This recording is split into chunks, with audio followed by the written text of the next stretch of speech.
Assalamualaikum warahmatullahi wabarakatuh.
نحمده تبارك وتعالى حمد الطائعين العباد ونتوكل عليه توكل المخبتين الزهاد. أشهد أن لا إله إلا الله المبين الهادي خلق سبع سماوات طباقا بغير عباد ومن الأرض مثلهن وأرسل الجبال كالأوتاد وأشهد أن محمدا عبده ورسوله سيد الأسياد المبعوث رحمة فينا وبشفاعته يغاث العباد. اللهم صل وسلم وبارك عليه حيث الصلاة عليه لنا خير ذلك. أما بعد عباد الله فإني أوصيكم ونفسي بتقوى الله العلي العظيم الذي قال في القرآن الكريم: أعوذ بالله من الشيطان الرجيم بسم الله الرحمن الرحيم. يا أيها الذين آمنوا وقولوا قولا سديدا يصلح لكم أعمالكم ويغفر لكم ذنوبكم ومن يطع الله ورسوله فقد فاز فوزا عظيما. وقال تعالى: يا أيها الذين آمنوا اتقوا الله حق تقاته ولا تموتن إلا وأنتم مسلمون. Jamaah salat Jumat yang mudah-mudahan senantiasa dirahmati Allah Subhanahu wa taala. Pada kesempatan yang berbahagia ini, sejenak marilah kita merenungkan tentang satu ayat yang ada. Satu ayat ini kita akan merenungkan satu kata yang mudah-mudahan ini akan menentukan banyak atau sedikitnya amalan kita. Ayat itu adalah dari surat An-Nahl ayat 78. Allah Subhanahu wa taala berfirman, A'udzu billahi minasy syaithanir rajim. Bismillahirrahmanirrahim. Wallahu akhrajakum min butuni ummahatikum la ta'lamuna syai'an wa ja'ala lakum as-sam'a wal absara wal af'idah la'allakum tashkurun. Dan Allah telah menjadikan kalian dari perut-perut ibu kalian dalam kondisi tidak mengetahui satu hal pun. Kemudian Allah menjadikan pada diri kalian pendengaran, penglihatan, dan juga hati. La'allakum tashkurun. Semoga dengan hal itu kalian bisa menjadi orang yang bersyukur. Ayat ini terlalu panjang kalau kita kaji semuanya. Kita akan merenungkan satu kata saja, yaitu kata as-sam'a, yaitu pendengaran. Apa hikmah Allah mendahulukan kata as-sam'a, yaitu pendengaran, lalu Allah mengucapkan al-absar, yaitu penglihatan, kemudian Allah menggunakan kata al-afidah, yaitu hati. Ternyata ada rahasia di balik kata as-sam'a. Yang pertama, seorang bayi ketika pertama kali dilahirkan, ia tidak bisa melihat dengan jelas, apalagi hatinya belum berfungsi secara maksimal. Akan tetapi pendengaran sudah bisa ia mendengarkan, bahkan kita mendengar syariat bayi yang diajarkan. Artinya bahwa pendengaran ini adalah indera pertama yang aktif pada seorang manusia. Tidak hanya itu, ketika di akhir hayat pun indera pendengaran adalah indera yang terakhir Allah cabut dari seorang manusia. Ini adalah hikmah yang pertama. Kemudian yang kedua, pendengaran itu tidak seperti penglihatan. Yang karena seseorang hanya bisa melihat ketika ada cahaya. Seseorang hanya bisa melihat ketika ada pantulan cahaya ke matanya, tapi tidak bisa melihat di tengah kegelapan. Tidak dengan pendengaran. Pendengaran ini bisa mendengar baik gelap ataupun terang. Ia bisa mendengar apa yang di depan ataupun di samping, di atas ataupun di belakang, ataupun di bawah. Tapi penglihatan, ia hanya bisa melihat apa yang ada di depan bola teman. Kemudian juga ketika seseorang ingin belajar bahasa, tapi ia tidak memiliki penglihatan, ia tidak bisa baca, pada hakikatnya dia masih bisa belajar dengan pendengarannya. Tapi ketika seseorang tidak bisa mendengar, namun dia bisa melihat, maka sungguh itu jauh lebih sulit untuk belajar bahasa. Maka alangkah pentingnya indera pendengaran ini. Selain itu, dalam sebuah kisah Allah menyebutkan tentang Ashabul Kahfi.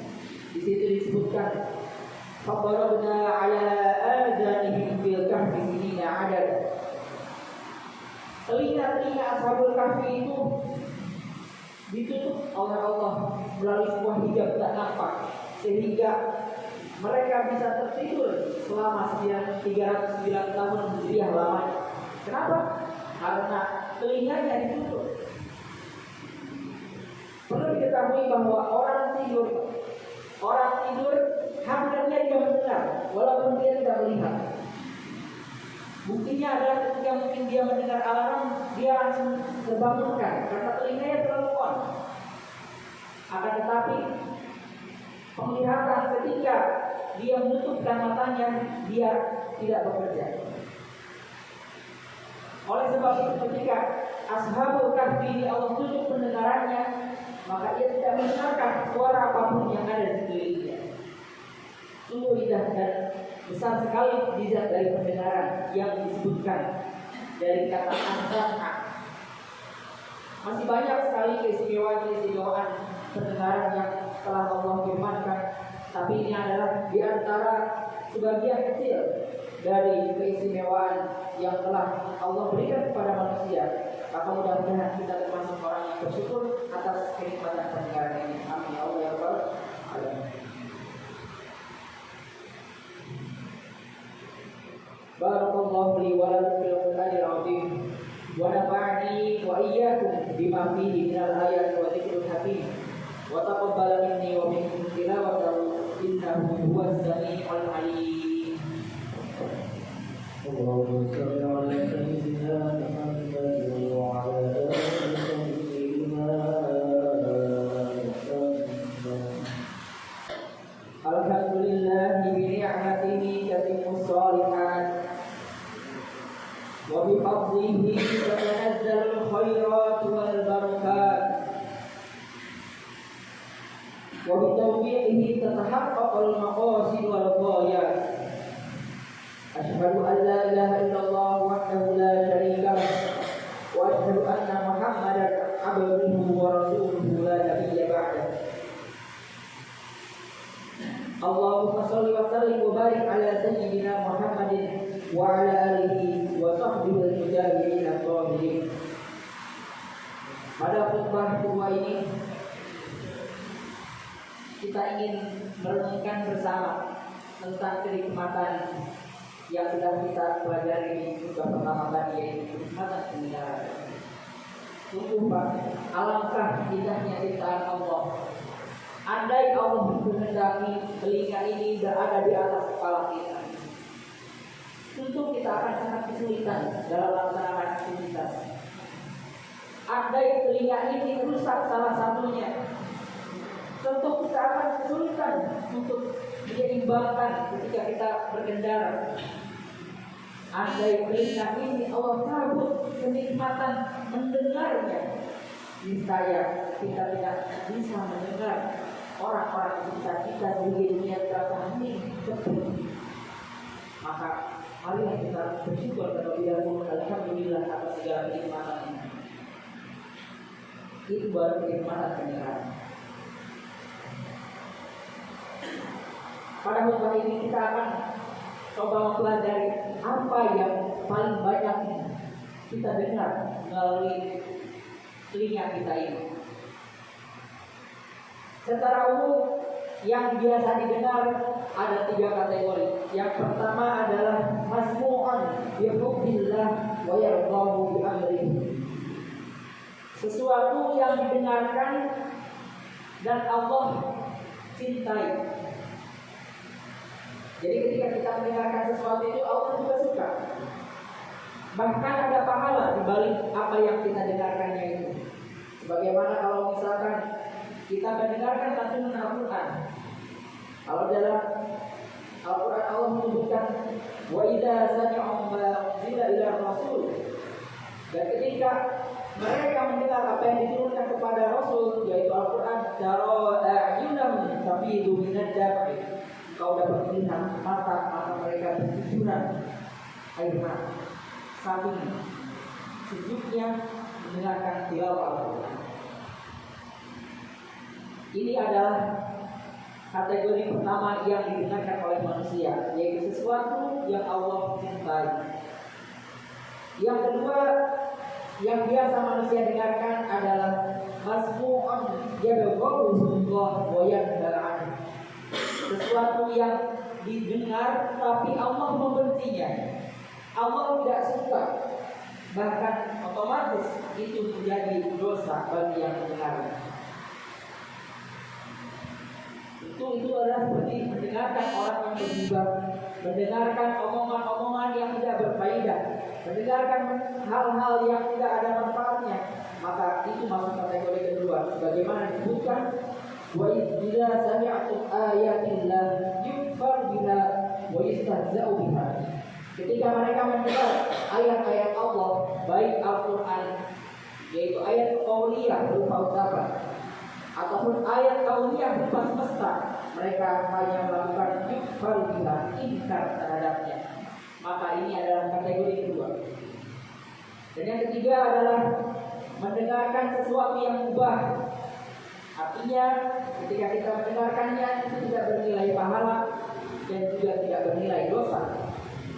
Sebagaimana ketika kita mendengarkan obrolan-obrolan biasa, maka itu nilainya adalah mubah. Oleh sebab itu, menghadapi bulan Ramadan ini, marilah kita persiapkan diri agar mudah-mudahan dalam bulan Ramadan nanti, bahkan dari sekarang kita sudah bisa lebih banyak mendengar dengan pembicaraan-pembicaraan yang Allah sukai. Amin ya Allah ya Rabbal alamin. Allahumma shalli ala sayyidina Muhammad wa ala ali sayyidina Muhammad kama barakta ala ali sayyidina Ibrahim wa ala ali sayyidina Ibrahim. Amin ya Allah ya Rabbal alamin. Allahumma ighfir lil muslimin wal muslimat wal mu'minin wal mu'minat al-ahya'i minhum wal amwat innaka sami'un qaribun mujibud da'wat. Allahumma ighfir lana dhunubana wa dhunuba walidayna